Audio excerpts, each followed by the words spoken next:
If you just started Super Fantasy Kingdom and feel like the game's already punishing you for breathing wrong, you're not alone. This world doesn't hold your hand, it expects you to build one, research it, and probably pay taxes on it by day 3. So today, let's talk about 10 tips for a good start. Not a checklist, not a breakdown, but real insight on how to actually get ahead. This is about building momentum, managing priorities, and understanding what really matters in those first few runs. Tip 1. Prioritize workers and resource flow. Early, your first goal is simple. Get more hands to gather and process materials. That means houses first, then basic production buildings. But don't spam them everywhere. Placement matters more than quantity. Keep lumber buildings near forests, quarries near rocks, and minimize travel time. Every few steps your workers don't walk is another resource they gather. In the early game, walking distance is efficiency. And when you build, resist the urge to overexpand too soon. Aim for consistency, not chaos. A balanced setup of housing, food, and material production will carry you further than any half-built structure. Tip 2. Use the king's taxes and faith wisely. That little K key is more powerful than it looks. Switching your king between collecting taxes, gold, and faith is one of the most important early game habits to master. Gold funds your buildings and troops, but faith fuels your upgrades, especially those tied to your king's efficiency. The trick? Build a church early and unlock the faith collector node. It lets a monk collect faith while your king keeps raking in taxes. This double income setup is a quiet game changer. Suddenly, you're never broke again. Tip 3. Watch your logistics. It's not always about workers. Here's a rookie trap. Thinking more workers equals faster progress. Not always. The real bottleneck is often carriers. Your workers might chop trees or mine ore, but if carriers aren't hauling that stuff, it just piles up uselessly. If your progress stalls and resources seem stuck, build more carriers before adding new workers. You'll notice an immediate difference. Your entire economy starts to breathe again. Tip 4. Use glory strategically. Every monster you slay, every challenge you beat, it all gives you glory. Don't hoard it. Spend it to extend roads and unlock new building plots. Each new stretch of land means more space, more opportunities, and often new resources. And if you see a road ending in a fight, take it. Beating a mini-boss early can reward you with a permanent daily bonus resource. That single victory can completely change the pace of your next few days. Tip 5. Build smart, not big. Early on, expansion can be a trap. A half-finished kingdom drains your resources faster than enemies ever will.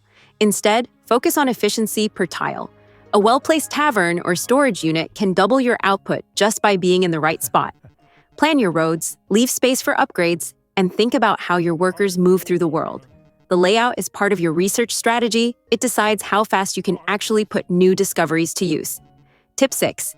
Balance spending and saving. One of the hardest early lessons is when to spend and when to hold. Some players hoard everything just in case, while others blow it all the second they get a few coins. Both slow you down. A good rule: if a building directly increases production or unlocks new research, it's worth it. If it's cosmetic or situational, wait. Every early decision should either speed up your resource flow or open a new layer of progression. Tip 7. Keep your workers on task. When you reassign jobs midday, your workers finish their current task before switching. That means wasted daylight if you're not planning ahead. So at sunrise, take a moment to manage everything. Reassign, plan, queue tasks. Think of it as your daily briefing. It keeps your entire economy running smoothly instead of constantly stopping and restarting. Efficiency in this game is about rhythm. The smoother your daily cycle, the faster you'll unlock the good stuff. Tip 8. Don't ignore map events. Every now and then, you'll spot little icons or events on the map. Corruption shards, witch apples, small encounters. They might look minor, but many unlock new bonuses or long-term perks. Clearing them early not only rewards you but can change your next few runs. Some even lead to new quests or buildings later, which means early exploration pays off in more ways than one. Tip 9. Adapt your strategy. Every run in Super Fantasy Kingdom reshuffles resources and encounters. So don't get stuck in one perfect strategy. If you spawn near water, lean into fishing. If it's forests, focus on lumber. Tailor your research and production to the map you're dealt. Flexibility beats memorization. The players who adapt fastest usually outlast everyone else. Tip 10. Keep momentum, never go idle. The key to early success is momentum. You don't want idle workers, unused glory, or resources gathering dust. Every minute should be building towards something: an upgrade, a new building, or a stronger economy. Don't hoard, don't stall. Keep your kingdom moving forward, even if it's just adding one new road or upgrading one workshop. Progress breeds progress. And remember, every aha moment in Super Fantasy Kingdom, when your gold skyrockets or your king zips between buildings like lightning, comes from a series of smart, small decisions stacked early on. That's how you snowball.